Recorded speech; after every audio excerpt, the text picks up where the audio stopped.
Libro de Hechos, capítulo 19.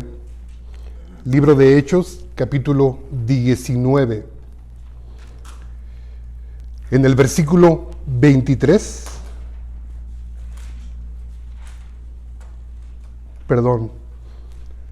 Hechos 19, versículo 23.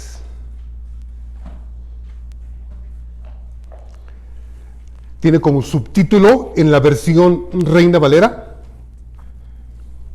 el alboroto en Éfeso. Éfeso se encuentra localizado en Turquía, lo que antes era Asia Menor, y es una de las iglesias que el apóstol Pablo en sus viajes misioneros estableció. Pero no fue fácil establecer esa iglesia, es lo que nos relata el libro de Éfeso. En los relatos, en el versículo 23, nos habla de un disturbio que se dio en Éfeso cuando Pablo intentaba establecer esta iglesia. Y dice así la palabra del Señor en el nombre del Padre, del Hijo y del Espíritu Santo. Dice: hubo por aquel tiempo un disturbio, no pequeño, acerca del camino. Cuando la palabra dice ahí camino, específicamente en el libro de Hechos, se está refiriendo a los cristianos. Recuerde que ese fue el primer nombre que adoptó nuestra fe cuando inició. Nos decían los del camino. Entonces se refiere a los cristianos. Versículo 24 lee de esta forma y dice, porque un platero, trabajador de la plata, llamado Demetrio, dice que hacía de plata templecillos a Diana. Entonces Diana era la diosa de Éfeso. Dice, daba no poca ganancia a los artífices, o sea, a los obreros que trabajaban, que hacían esos templecillos de Diana y los vendían. Versículo 25 dice, a los cuales, dice, reunidos con los obreros del mismo oficio, dijo: varones, sabéis que de este oficio obtenemos nuestra riqueza. Empezó a promover ese disturbio. Versículo 26. Dice, pero veéis y oís que este Pablo, no solamente en Éfeso, sino en casi toda Asia, ha apartado a muchas gentes con persuasión, diciendo que no son dioses los que se hacen con las manos. Versículo 27. Y no solamente hay peligro de que nuestro negocio, venga a desacreditarse, sino también que el templo de la gran diosa Diana sea estimado en nada, y comience a ser destruida la majestad de aquella a quien venera toda Asia y el mundo entero. Versículo 28. Cuando oyeron estas cosas, aquellos obreros, aquella multitud que se había congregado en aquel pequeño pueblo llamado Éfeso en aquel tiempo, se llenaron de ira y gritaban, diciendo: grande es Diana de los Efesios. Versículo 29. Ponga mucha atención en el versículo 29. Y la ciudad se llenó de confusión. Remarco, porque este es el punto que quiero tratar. Y la ciudad se llenó de confusión. Y a una se lanzaron al teatro, arrebatando a Gallo y Aristarco, macedonios, compañeros de Pablo. Dice, y queriendo Pablo salir al pueblo, los discípulos no le dejaron. También algunas de las autoridades de Asia, que eran sus amigos, le enviaron recado, rogándole que no se presentase en el teatro, porque su vida estaba en peligro. Versículo 32, y con este concluyo, y yo quiero todo su enfoque, todo su énfasis, y usted me desmiente si digo una verdad que está pasando en la iglesia o no. Y dice, unos pues de aquella congregación, de aquella gran multitud, unos pues gritaban una cosa y otros otra cosa, porque la concurrencia estaba ¿qué? Confusa. Regreso al versículo 29. Como empieza y dice, y la ciudad se llenó de confusión. Pero antes que eso, si regreso unos versículos más, también dice que se llenaron de ira. La confusión produce ira. Amén. Regreso, donde nos vamos a enfocar a 32. Dice, unos pues gritaban una cosa y otros otra. Y ahí tenemos dos partes. La gente se dividió, porque la confusión divide.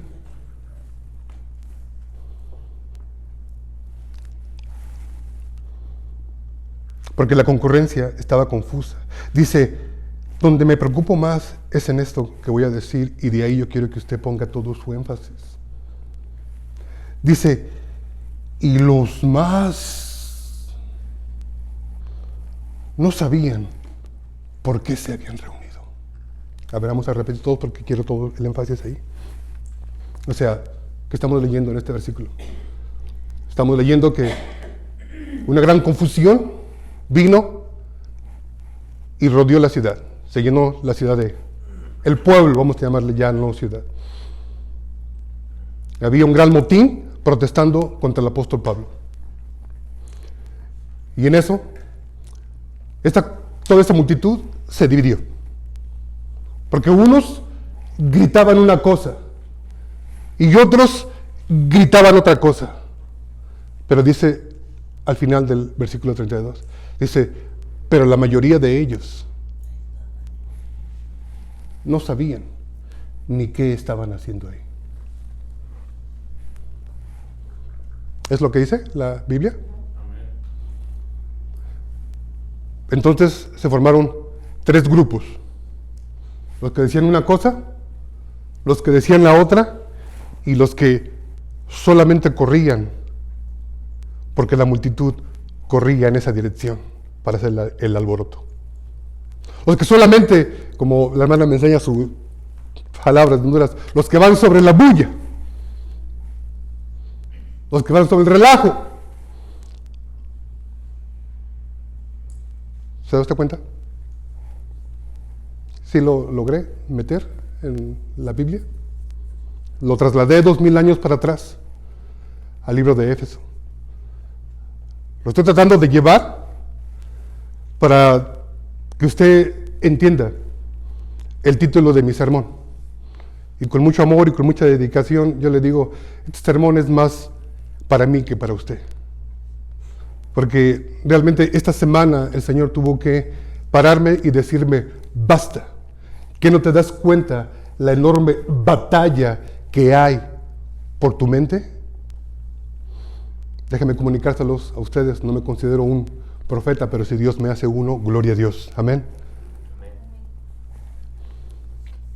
Usted no se da cuenta la enorme batalla que existe por su mente.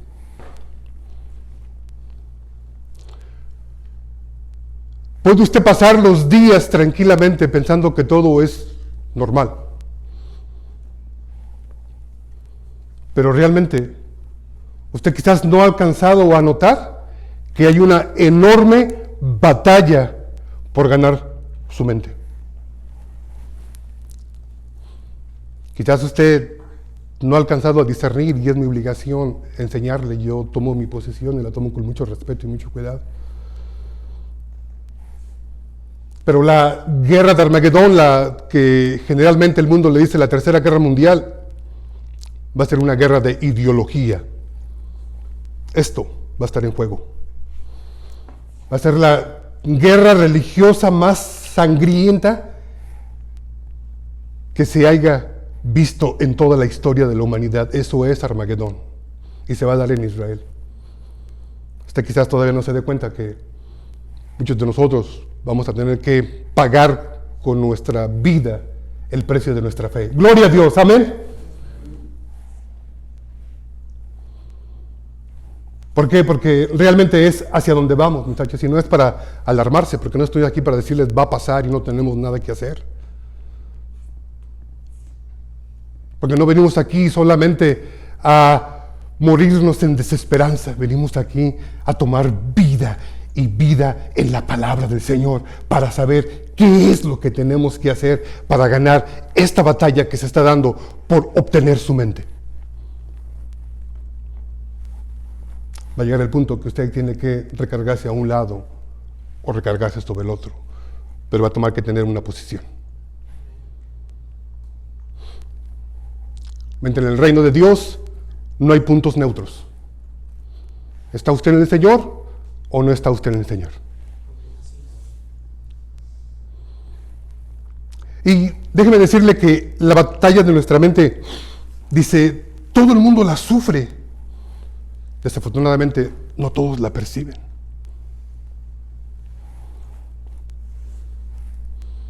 Quizás ustedes sí la alcanzan a percibir y digo yo, ¿en qué forma? Bueno, quizás si le doy un poquito de testimonio de lo que a veces vivo durante la semana, usted se identifique conmigo qué es lo que yo estoy buscando para poderle dar el sermón de este día. Esta batalla de la mente quiere decir a veces entre el combatir entre las cosas que el mundo me presenta y las cosas que la palabra del Señor me presenta. Esta batalla por la mente me dice el aceptar las cosas que otras iglesias han aceptado o el mantenerme yo paralelamente a lo que la palabra del Señor dice. Todo mundo sufre esto, no todos lo perciben. Quizás usted, hasta cierto punto, usted lo sufre de otra forma, como cuánta gente lo persigue por causa de su fe, o cuánta gente lo margina a causa de su fe. Es una batalla por la mente la que estamos peleando ahorita. Se está preparando todo para la batalla final, que va a ser una sangrienta batalla de ideología. Todos lo sufren, no todos lo perciben. A todos nos afecta, pero a muy pocos les importa. Yo a veces cuando veo a un cristiano, amigo mío, amado, los amo, yo no digo que estoy hablando mal de ellos, que sé que estuvieron en la iglesia y de repente ya no están. Y a veces lo escucho, cómo hablan, cómo se comportan, qué es lo que les da placer, qué es lo que les da gusto. Digo, Dios mío, ¿no le afecta el haber caído de la gracia de Dios? Por eso digo que a todos nos afecta, pero no a todos les importa. La batalla por nuestra mente ha penetrado todos los niveles, muchachos, incluyendo la iglesia. La iglesia estamos más divididos que nunca.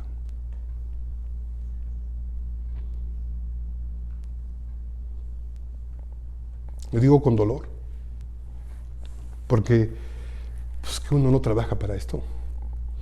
Yo no estudio para causar división, yo estudio para discipularlo a usted. Y lo voy a hacer cada día mejor, se lo prometo, amén. Que en esto pongo mi vida.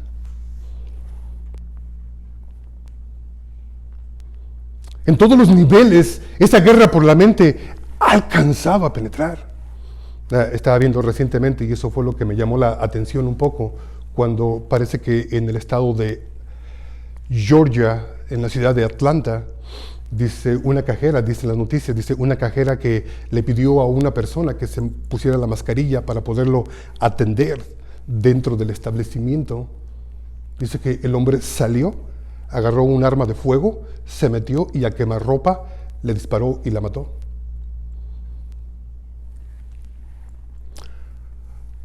Solo por una mascarilla.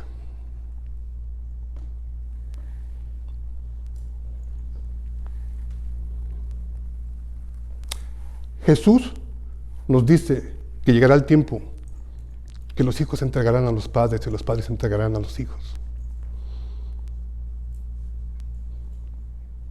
Y quizás usted no se da cuenta de lo que realmente estamos viviendo como iglesia. La iglesia se ha dividido entre nos vacunamos o no nos vacunamos. No me gusta juzgar a nadie. Tanto tengo acceso al internet como usted y lo manejo muy bien, usted lo sabe. Y tengo el suficiente tiempo en mi oficina para poderme también dar un tiempo en la hora de mi lunch y de mis breaks para poderme estudiar. Estaba escuchando al doctor Alducin, que yo lo respeto mucho. Él es un pastor de México, que él divulgó por un video en internet que tenía miedo que en la vacuna vendría el microchip que iba a ser usado por el anticristo. Yo me quedo maravillado, me agarro de las greñas y digo, Señor, la iglesia realmente estamos divididos. Realmente, muchachos, jóvenes, amigos, hermanos, gente más cercana a mí, tenemos que ser muy sabios para mantener la iglesia del cuerpo de Jesucristo unidos. Tenemos que ser muy sabios para mantener al Padre y al Hijo unidos. Tenemos que ser muy sabios para mantener a la esposa y a la esposa unidos. Tenemos que ser muy sabios para no perder el corazón de nuestros hijos. Tenemos que ser muy sabios para no perder a nuestros jóvenes. Amén. Tenemos realmente que empezar a depender más en la palabra de Dios. Mi casa es difícil de vivir porque tengo 2 universitarios. Y siempre trato de no decir una tontería, porque sé que ellos me están evaluando, porque han recibido educación y mucho más educación que yo. Trato de comportarme a su nivel. Número 1, para no avergonzarlos, y número 2, porque pues sé que en el fondo tienen buena educación. Entonces siempre trato de no perderlos, amén, de mantener la admiración de mis hijos, que es mucho más importante. Es la única manera que tus hijos te van a seguir cuando te admiren.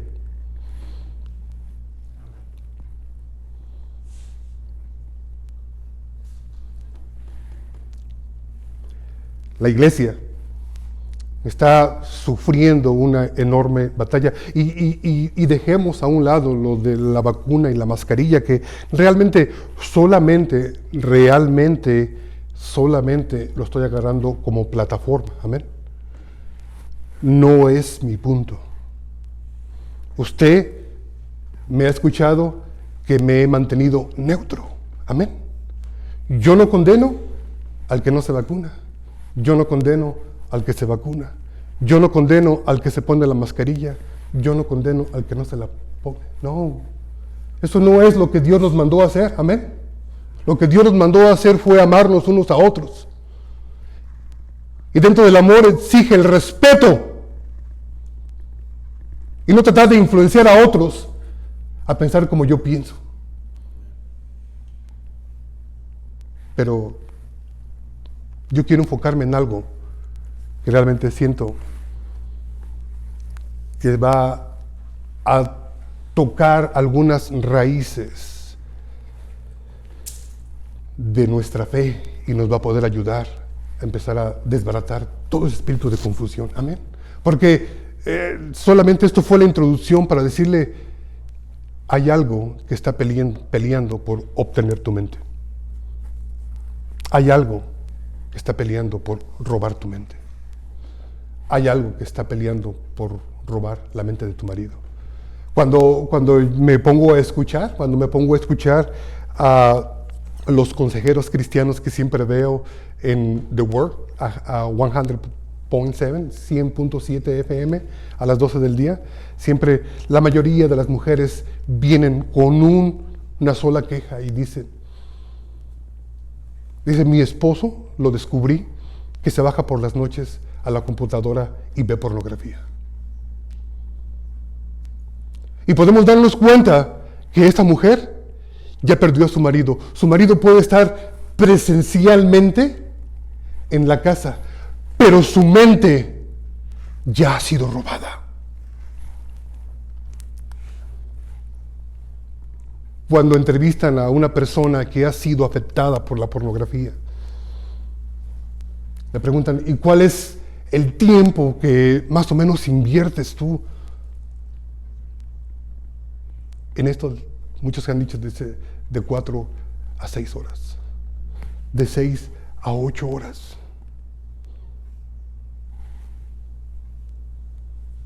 Wow. Es un turno de trabajo. Esta mujer tiene un esposo donde su esposo ya perdió la batalla en su mente. Yo no digo que yo no soy tentado, amén. Simplemente digo, sigo peleando porque el enemigo no robe mi mente.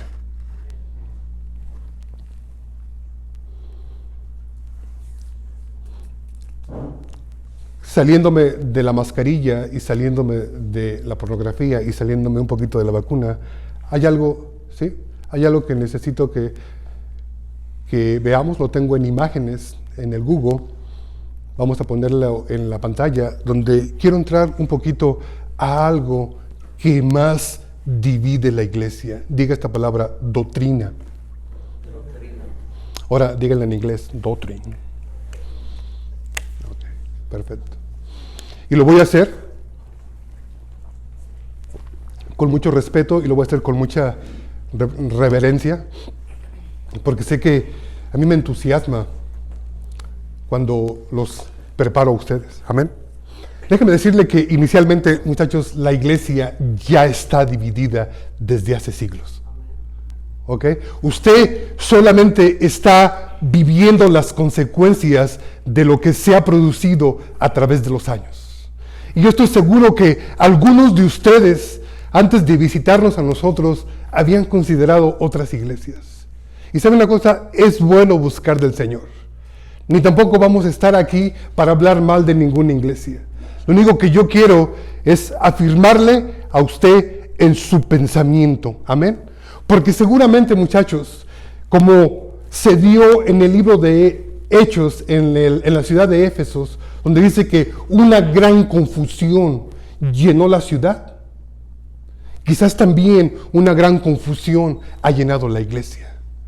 Como también nos dice el último versículo que leímos, dice que unos decían una cosa y otros decían otra cosa. Dice, pero la mayoría de ellos no sabían ni por qué estaban ahí. Yo creo que esto también podría habernos inundado dentro de la iglesia.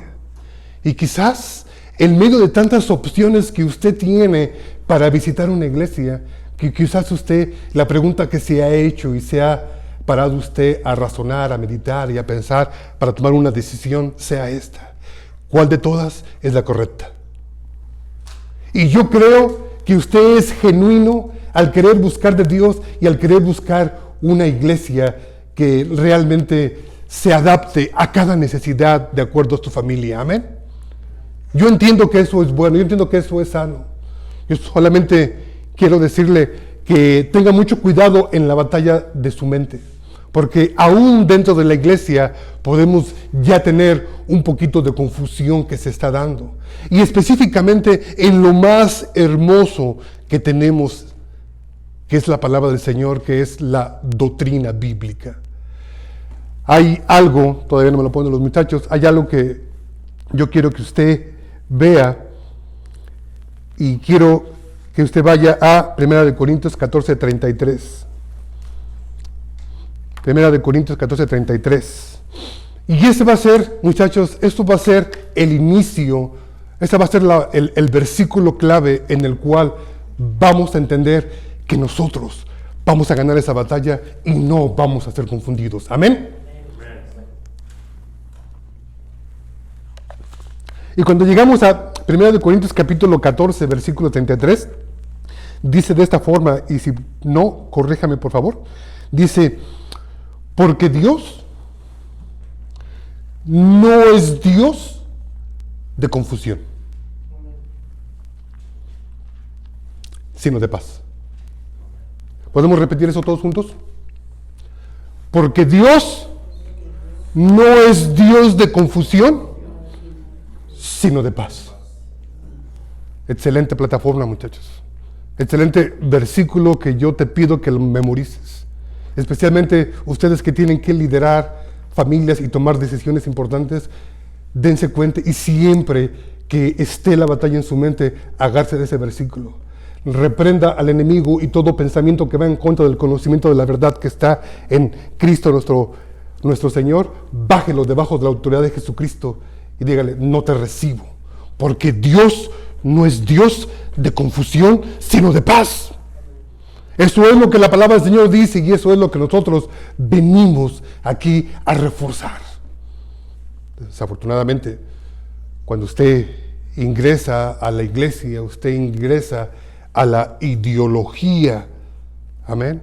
Y cada vez que nosotros salimos a la calle, vemos una iglesia con un nombre, otra iglesia con otro nombre, otra iglesia de este nombre, una denominación, escuchamos otra denominación, y siempre se nos viene a nuestra mente esta pregunta, ¿y cuál será la correcta? ¿Y por qué tantas iglesias y por qué tantas denominaciones? Déjeme decirle algo que vamos a ir trayendo poco a poco para que usted se dé cuenta dónde nació la confusión y dónde nacieron tantas denominaciones. Déjeme decirle que esa confusión no está precisamente en los últimos años, no es una cosa que se ha dado recientemente, sino es algo que repercutió desde el siglo XV, repite eso, siglo XV fue un siglo precisamente específico donde la iglesia vino completamente a ser reformada. Y todo empezó con un hombre llamado Martín Lutero, que fue el primer reformador que salió y surgió y se opuso a todas las aberraciones que estaba haciendo la iglesia popular romana, amén. Este sacerdote, perteneciendo a la iglesia católica romana, se puso en contra de ella y dijo, hasta aquí, basta, esto no es lo que la palabra del Señor dice y eso no es lo que yo voy a hacer. Y de ahí nace algo que se llama la Reforma, pero no fue el único.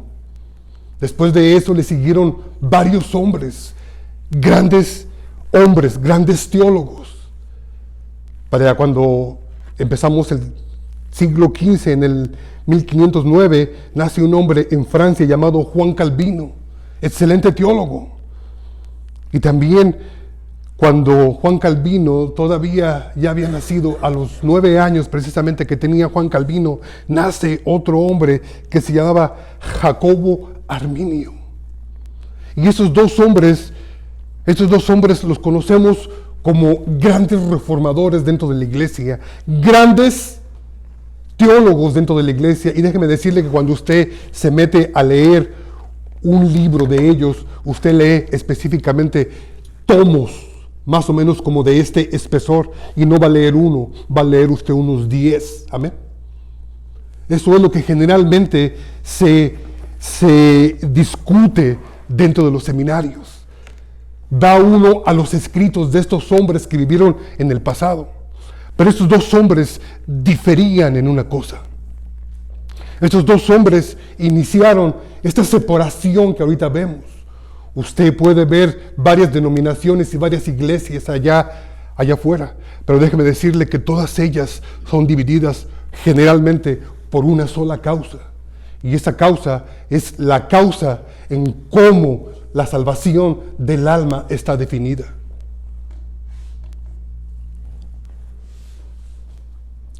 Porque para Juan Calvino, con todo mi respeto, para Juan Calvino la salvación no se pierde. Pero surge este otro hombre, Jacobo Arminio, holandés. Sale con una teología completamente diferente y dice la salvación sí se pierde.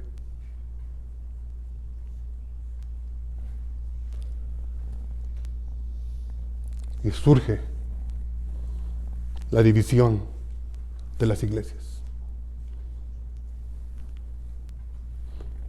Ahí es donde nace todas las denominaciones que tenemos a nuestro alrededor, solamente basada en una sola cosa, William. ¿Se pierde la salvación o no se pierde la salvación? Es ahí donde diferimos todas las denominaciones. Es ahí donde tú puedes empezar a buscar. Es ahí donde no tienes que entrar por todas las puertas que se te abran. Simplemente tienes que preguntar en qué escuela teológica está parada y basada y fundada esa iglesia. Los dos presentan excelentes cláusulas. Las tengo ahorita en la transparencia. Y déjeme decirle, voy a explicarle algo tan sencillo, pero que yo quiero que usted, si no lo alcanza a memorizar, al menos que no se le olvide. Porque si usted se le olvida esto, muchachos, lo más seguro es que usted acabe confundido. Amén. Dice Juan Calvino. Ahora, escúcheme aquí, voy a tener que avanzar un poquito más rápido. Dice Juan Calvino, dice depravación total. Y dice Arminio, dice depravación parcial. Para este hombre, Juan Calvino, escúcheme, por favor, se lo suplico. Esto es teología muy básica. Para este hombre, Juan Calvino, después de la caída del hombre, quedamos totalmente en un estado de depravación. Para Juan Calvino, en su teología, usted, después de la caída, no tiene la capacidad de tomar una decisión por sí solo.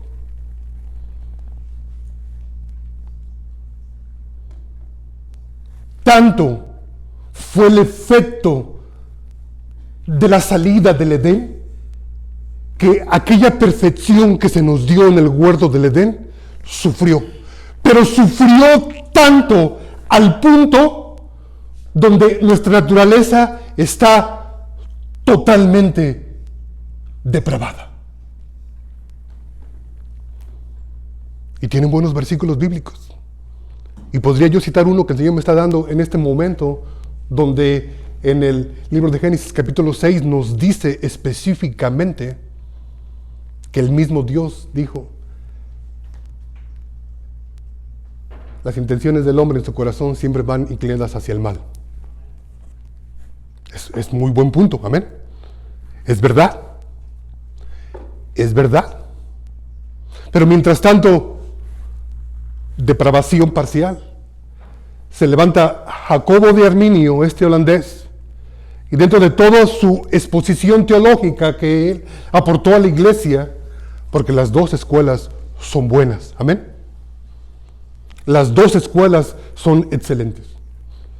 Se levanta Jacobo de Arminio y dice: no, espérame tantito, Juan Calvino. No estamos totalmente depravados. Dios nos ha dado el libre albedrío. No a todos nos llegan pensamientos suicidas.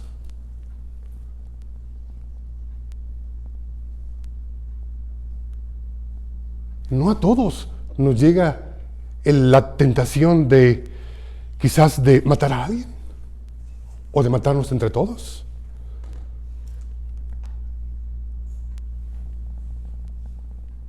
Y empieza Jacobo de Arminio a contrarrestar lo que dice Juan Calvino: depravación total o depravación parcial. Y ese es el fundamento, amén, para luego brincarse a la siguiente. Y dice Juan Calvino esto, muchachos, pongan mucha atención con lo que les voy a decir. Dice Juan Calvino, dice: como todo nuestro ser está totalmente depravado, Dios tuvo que elegirnos. Dios tuvo que hacer una decisión por nosotros. Tiene mucho sentido. Pero dice Arminio, dice: no. Estamos parcialmente depravados a causa de la caída del hombre, pero todavía nosotros podemos elegir si seguimos a Dios o no. ¿Se da usted cuenta cómo se empieza a crear esa separación? Le estoy llevando a la raíz, muchacho, para que no tenga usted que estar confundido. Usted no tiene que estar confundido. Y luego, después sale Juan Calvino y dice, cuando dice ahí redención particular, dice Juan Calvino, dice de esta forma, y dice, Jesús solo murió por los que Dios escogió. Por los escogidos, por el pueblo, por ustedes. La sangre de Jesús, dice, solamente fue derramada por los que Dios ha escogido. No fue derramada por los demás. Y se levanta Arminio y dice, no, la redención es universal. Porque la palabra nos dice que Dios mismo dice, no queriendo que nadie se pierda, pero que todos procedan al arrepentimiento. Dice Juan Calvino, dice, cuando Dios te da la gracia, no la puedes resistir. Cuando Dios te hace ese llamado, no lo puedes resistir. Y viene Arminio y le dice, no, la gracia es resistible. Muchos de ustedes resistieron la gracia por años. Te hiciste necio. Pero las dos escuelas son muy buenas, amén. Pero dije, la iglesia está bajo ese bombardeo teológico, donde cualquiera de nosotros debe de adoptar una escuela para poder evitar la confusión. Déjeme decirle algo muy importante. Ahora vamos a ver algunos puntos débiles de cada escuela. Y cuando brincamos a más o menos qué denominaciones creen esto y qué denominaciones creen eso, por así decirlo, los bautistas, la iglesia bautista, que yo conozco muy excelentes pastores bautistas. Graham es mi predicador preferido en Plano. It's a Baptist church, Plano. Oh, I love this guy, man. He is what I call a preacher. Él es lo que yo llamo un predicador. He's Baptist, amen, but he's a good preacher. Tiene fuego en su corazón. Pero la iglesia se divide, por decirlo, los que creen que la salvación no se pierde. Tenemos a la iglesia bautista, tenemos a la iglesia metodista, tenemos a la iglesia presbiteriana. Mientras que los arministas, los que creen que la salvación se pierde, tenemos a toda la Asamblea de Dios.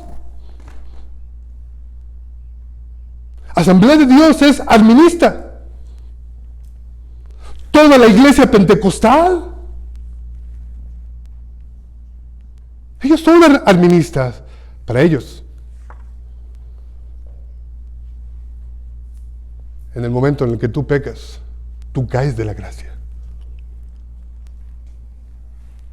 Amén. Cada escuela tiene sus puntos débiles y tiene sus puntos buenos. Para mí las dos escuelas son buenas. Lo malo de el calvinismo es esto, que genera en la gente mucha confianza. Por así decirlo. Si tú eres calvinista y crees que la salvación no se pierde, eso genera en ti una confianza en la cual tú te puedes ir y estar 1 o 2 años allá afuera sin venir a la iglesia, sin perder tu salvación. Bueno, pues que Dios te bendiga.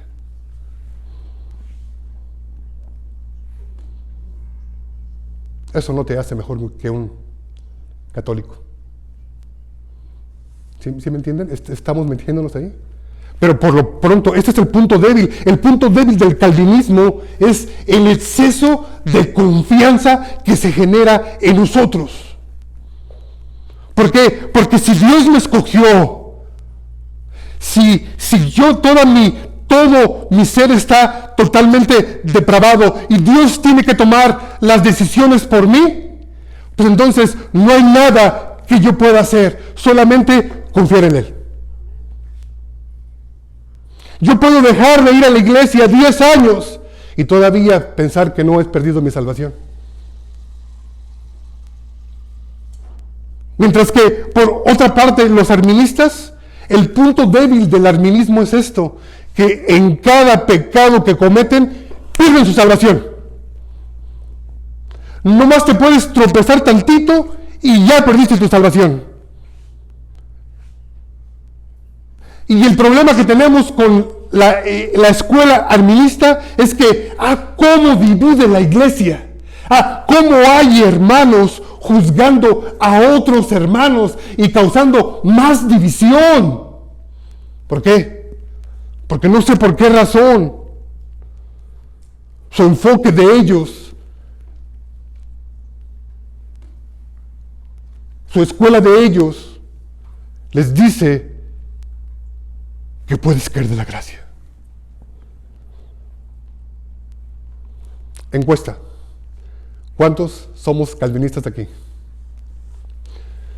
¿Y cuántos somos arministas? ¿Cuántos creen que la salvación se pierde? ¿Cuántos creen que la salvación no se pierde? Qué bueno que no levantaron sus manos porque ahí nos hubiéramos dividido. Pero a todo esto, ¿qué es la verdad? Amén. Porque hemos venido aquí para encontrar la verdad. Realmente hay un problema, la batalla por nuestra mente. La batalla por nuestra mente. Yo creo que los dos, de una forma o de otra, yo siempre soy de las personas que ven la vida de esta forma. Cuando veo que algo se divide, veo las cosas que los separa y solamente me concentro en las cosas que los une. ¿Qué es lo que dice el último punto? El último punto nos dice la perseverancia de los santos. Y es el único punto donde las dos escuelas están de acuerdo. Las dos escuelas nos dicen que sea que pierdas la salvación o sea que no la pierdas, las dos escuelas están diciendo que tienes que perseverar después de que tú recibes a Jesucristo. Suena difícil, amén. Suena difícil. Y si usted está pensando que yo le voy a decir quién está bien y quién está mal, déjeme decirle algo muy importante. Los dos están bien. Solamente se les olvidó algo. A los dos. ¿Cómo? Yo, Roberto Espinosa, no soy un teólogo, soy Senior Licensed Irrigator with the City of Dallas. Eso es todo lo que soy. No me considero ni siquiera pastor, me considero maestro de escuela dominical. Hago todo esfuerzo por estudiar y creo tener un poco de sabiduría en la palabra de Dios. Pero a todas estas cosas es algo que yo vengo huyendo. Y vengo huyendo porque es un problema familiar. Hace muchos años, cuando yo cometí un error, mi esposa me decía, Dios va a venir contra mis hijos. Lo bueno que no me está escuchando. Y no es malo, amén. El temor de mi esposa era que mi error iba a repercutir sobre de mis hijos.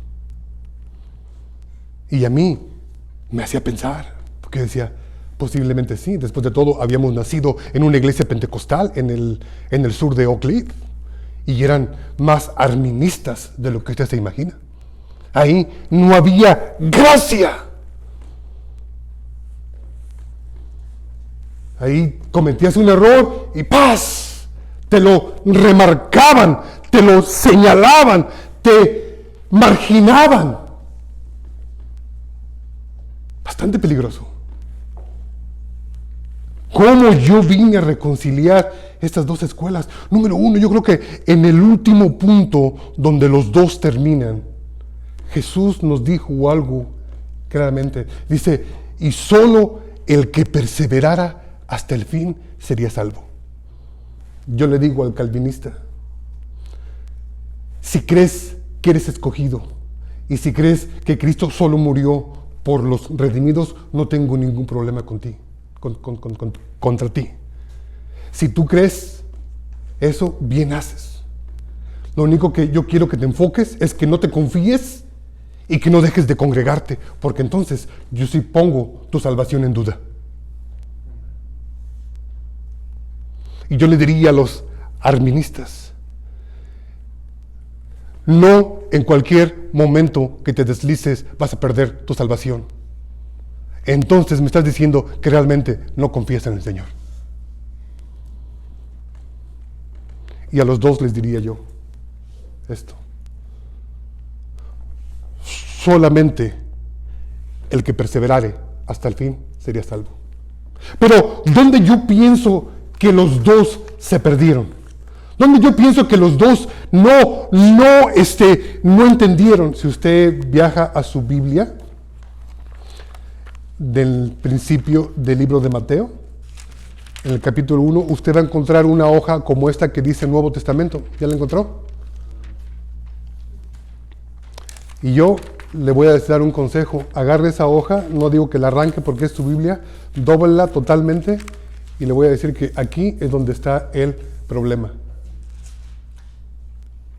Ya que dobló su hoja, entonces sí, regresemos a entender teología bíblica. Déjenme decirle ya para concluir y para acabar, para no llevar esto más para allá, ¿dónde yo reconcilio las dos cosas? En que ninguna de las dos escuelas mencionó la palabra pacto. En que ninguna de las dos escuelas mencionó la palabra pacto. En que ninguna de las dos escuelas se le vino a la mente pacto. Porque le dije que lo iba a llevar hasta la raíz del problema y lo voy a hacer. Entonces inicié diciéndole, deme 5 minutos más, hermano, por favor.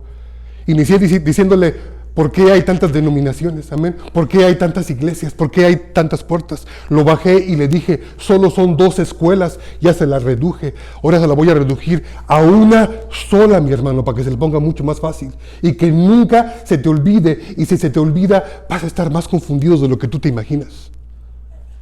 Realmente la división nace en solamente 2 palabras. Y esas 2 palabras en las que se dividen esa escuela, ustedes la pueden comprender de esta forma. Yo creo que los dos buscaban la verdad entre la soberanía de Dios y la responsabilidad humana. El calvinismo vino y dijo, nosotros no podemos hacer nada por nosotros mismos, todo se lo dejamos a Dios. El arminianismo llega y dice, no, todos se lo podemos dejar a Dios, nosotros tenemos que poner nuestra parte humana. Y la palabra pacto, me repite esta palabra, y la palabra pacto, no pato, pacto. Y la palabra pacto une las dos, la soberanía de Dios y la responsabilidad del hombre. Ahí es donde las 2 escuelas, como no le pusieron mucha atención al Antiguo Testamento, ellos empezaron desde Mateo a tratar de descifrar este conflicto. Pero si hubieran empezado desde el principio de la Biblia, no hubieran tenido este conflicto. Pero decidieron decir pacto viejo, pacto nuevo. Antiguo Testamento, Nuevo Testamento, y por eso acabaron más que confundidos, porque no han alcanzado a comprender lo que dice el apóstol Pablo. Dice, toda la Escritura es inspirada por Dios, y cuando digo toda la Escritura es de principio a fin. No solamente el Nuevo Testamento, también el Antiguo Testamento es inspirado por Dios y es apto para redarguir, para edificar a la iglesia. Las 2 escuelas la podemos unir en la palabra pacto. Y con esto voy a concluir, ya porque se me está acabando el tiempo. Y yo digo esto, es una de las cosas en la cómo yo solucioné y usted de repente me veía en las iglesias paulinas y usted me veía predicando en otras iglesias y la sobrina me ha preguntado y me ha dicho, tío, ¿por qué ya no predica usted en las otras iglesias o acá o allá? Precisamente por eso, hija, porque tuve que tomar otro camino en mi vida para salir de esta confusión, porque dije yo, si me hago calvinista o arminista, para mí las dos cosas están en la Biblia, las dos cosas son válidas, las dos cosas son ciertas, pero ¿cómo puedo unificar a la iglesia dividida, a la iglesia paulina, a través de comprender en mi vida lo que es la palabra pacto? En cada pacto que Dios ha establecido, viene el Señor inicialmente y deja la responsabilidad divina. Él es quien pone las reglas y también pone la responsabilidad humana. Es algo, en ese pacto nos unimos los dos, la soberanía de nuestro Dios, y venimos y nos unimos nosotros con la responsabilidad humana. Nosotros estamos debajo de un pacto. Y es por eso donde yo le insisto a usted que por favor todos los viernes se congregue y tenga usted su Santa Cena. Porque nosotros aprendemos a base de la repetición. No tan solo sus hijos aprenden a base de la repetición, también usted aprende a base de repetir las cosas. Y tan más frecuente usted haga esto, más frecuente se le va a usted a meter en su cabecita la palabra pacto. Quizás al principio se te haga difícil porque estabas acostumbrado a hacer otras cosas, pero cuando te vaya amoldando el Espíritu de Dios, vas a comprender y vas a entender que aún tus hijos están siendo adiestrados por ti a través de hacer las cosas repetidamente.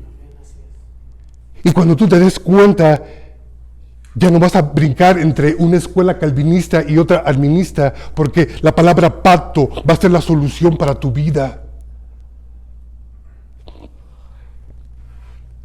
Jesús nos dijo, y con esto acabo ya, no quiero, Lucas 22:20 dice de esta forma, bueno, Lucas 22:20 dice de esta forma, dice, este es el cuerpo, esta es mi sangre, parafraseo, dice, la cual es derramada por ustedes, amén, dice, para perdón de pecados. Y después de esto, parafraseo una vez más, en 1 de Corintios capítulo 11, versículo 25, dice, también el apóstol Pablo dijo, dice, y recibí de parte del Señor que en aquella noche, dice, Él mismo elevó la copa, elevó el pan, y dice, y esta sangre la derramo para perdón de pecados de ustedes. Entonces, cuando nosotros nos podemos dar cuenta, muchachos, que cuando nosotros llegamos y entendemos la palabra pacto, salimos del mundo de confusión. Y yo quiero dejarla hasta ahí, porque sé que podemos avanzar más si lo hacemos pausadamente, pero ¿sabe una cosa? Yo quiero despedirme diciéndole, Dios no es Dios de confusión, sino de paz.